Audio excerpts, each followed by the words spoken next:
गाजियाबाद में नायब तहसीलदार के पद पर तैनात प्रखर पांडे का डिप्टी एसपी के पद पर पहली रैंक पर चयन हुआ है। प्रखर पांडे को सफलता एक दिन, एक महीने या साल की नहीं बल्कि एक दशक से अधिक की मेहनत के बाद मिली है। पहली बार सरकारी नौकरी पर प्रखर पांडे का चयन हुआ था। कर्नाटका में भी प्रखर पांडे का 3 बार पीसीएस के पद पर चयन हो चुका है। इसके बावजूद भी प्रखर पांडे ने मेहनत करना नहीं छोड़ा। वह सरकारी नौकरी के साथ मेहनत करते गए। गाजियाबाद में नायब तहसीलदार के पद पर सेवाएं देते हुए भी प्रखर पांडे ने नौकरी के साथ बैठकर मेहनत की। उनका ख्वाब था कि वह आईएएस बने। आईएएस मिली, 3 बार इंटरव्यू तक पहुंचे। फिलहाल जब सफलता नहीं मिली तो उन्होंने अपनी मेहनत को जारी रखा और अब डिप्टी एसपी की पहली रैंक पर उनका चयन हुआ है। सर, पहले तो आपका नाम जानना चाहेंगे और किस पद पे आपका चयन हुआ है? मेरा नाम प्रखर पांडे है। 2022 एग्ज़ाम में मेरा डिप्टी एसपी रैंक 1 में सिलेक्शन हुआ है। तो कहाँ से आपको प्रेरणा मिली, कहाँ से शुरुआत हुई सिविल सर्विसेज की? मेरे लिए biggest motivation, source of motivation मेरे पिताजी रहे हैं। तो वो भी सेंट्रल गवर्नमेंट में बहुत बड़े अधिकारी थे। तो मेरा हमेशा मानना था, उनको देख के जब रात को जब घर लौटते थे, उनके मन में हमेशा एक खुशी रहती थी।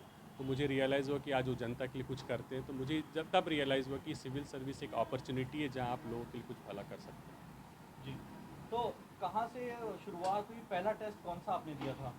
मैंने यूपीएससी के लिए तैयारी शुरू की थी। तो और यूपीएससी के साथ ही साथ मैंने मल्टीपल अदर एग्ज़ाम्स दिए। जैसे मैंने 2012 में ही से मिनिस्ट्री ऑफ होम अफेयर्स, गृह मंत्रालय का एक एग्ज़ाम क्लियर किया। उसके बाद मैं उस समय बैंगलोर में था। तो मैंने कर्नाटका पीसीएस भी 3 बार निकाला है। और 2020 में मैंने नायब तहसीलदार के रूप में भी गाज़ियाबाद में ज्वाइनिंग की। जी, तो अब किस तरह की चुनौतियाँ आप देखते हैं, क्योंकि एक तरह से पूरा ही शिफ्ट हो गया है आपके वर्क कल्चर में, तो क्या चुनौतियाँ आप देखते हैं, क्या नया सीखने को मिलेगा?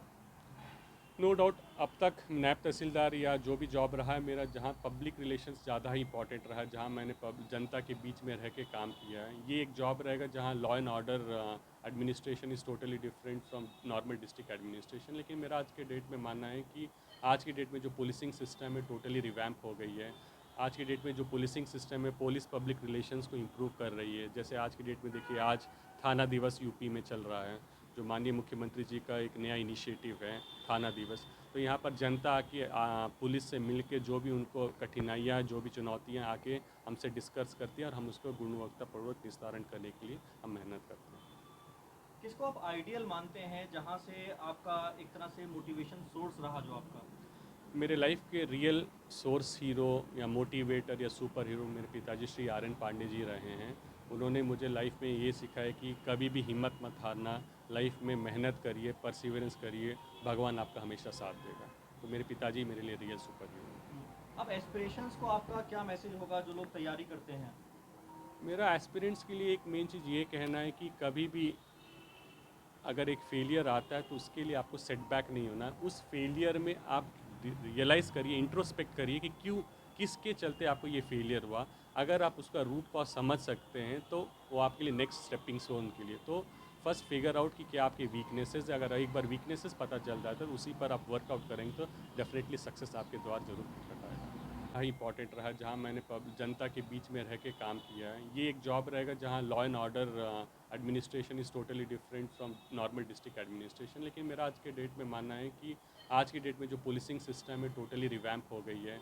आज की डेट में जो पुलिसिंग सिस्टम है, पुलिस पब्लिक रिलेशंस को इम्प्रूव कर रही है। जैसे आज की डेट में देखिए, आज थाना दिवस यूपी में चल रहा है, जो माननीय मुख्यमंत्री जी का एक नया इनिशिएटिव है, थाना दिवस। तो यहाँ पर जनता आके पुलिस से मिल के जो भी उनको कठिनाइयाँ, जो भी चुनौतियाँ आके हमसे डिस्कस करती हैं और हम उसको गुणवत्तापूर्वक निस्तारण करने के लिए हम मेहनत करते हैं। किसको आप आइडियल मानते हैं, जहाँ से आपका एक तरह से मोटिवेशन सोर्स रहा जो आपका?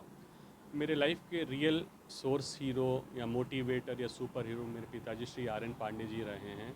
उन्होंने मुझे लाइफ में ये सिखाया कि कभी भी हिम्मत मत हारना, लाइफ में मेहनत करिए, परसिवरेंस करिए, भगवान आपका हमेशा साथ देगा। तो मेरे पिताजी मेरे लिए रियल सुपर हीरो हैं। अब एस्पिरेशंस को आपका क्या मैसेज होगा जो लोग तैयारी करते हैं? मेरा एस्पिरेंट्स के लिए एक मेन चीज़ ये कहना है कि कभी भी अगर एक फेलियर आता है तो उसके लिए आपको सेटबैक नहीं होना। उस फेलियर में आप रियलाइज़ करिए, इंट्रोस्पेक्ट करिए कि क्यों, किसके चलते आपको ये फेलियर हुआ।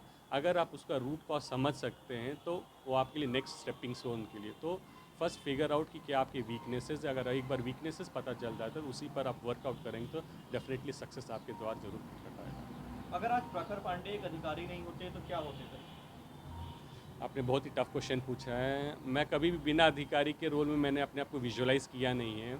अगर मैं अधिकारी नहीं होता तो definitely I wouldn't be a good engineer for sure. तो इंजीनियर तो मैं नहीं रहता। मेरे ख्याल से मैं कहीं पढ़ा रहा होता, क्योंकि टीचिंग इज़ माय पैशन, तो I would have been a good teacher I think. UP में बहुत सारे आईपीएस हैं, पीपीएस हैं, किसको आप एक आदर्श मानते हैं, एक हीरो मानते हैं? देखिए, सच बोलूँ तो मैं अपने पिताजी को ही रोल मॉडल माना हूँ आज तक, और सही में बहुत अच्छे अच्छे अधिकारी हैं, राइट फ्रॉम डिस्ट्रिक्ट एडमिनिस्ट्रेशन से लेकर पुलिस एडमिनिस्ट्रेशन। तो डेफिनेटली बहुत सारे अधिकारी मेरे रोल मॉडल है। किसी एक को पिन पॉइंट करना ठीक नहीं रहेगा, मेरा मानना। पढ़ाई और नौकरी कैसे संतुलन बनाएं दोनों चीज़ों में? यही एक्चुअली क्योंकि भगवान की दया से मैं at the age of 22.5 year से ही मैं नौकरी कर रहा हूँ। तो यही मेरे लिए सबसे बड़ा चुनौती भी रहा है, क्योंकि कोई कोई टफ़ पोस्टिंग्स भी रहा है। मैं तवांग में भी काम किया हूँ। तो इस दोनों को बैलेंस करना वही रहता था कि मेरे सीनियर ऑफिसर्स हमेशा मेरा साथ दिए हैं। जब भी कोई एग्ज़ाम्स अप्रोच होते थे तो उन्होंने छुट्टियाँ भी दी। उन्होंने मुझे इंश्योर किया कि मैं दोनों को बैलेंस कर। तो आज इस आप लोग के माध्यम से मैं सभी senior officers, right from my DM sir से लेकर अब तक के जो भी सीनियर ऑफिसर्स हैं, सबको मैं हृदयपूर्वक प्रणाम करना चाहता हूँ।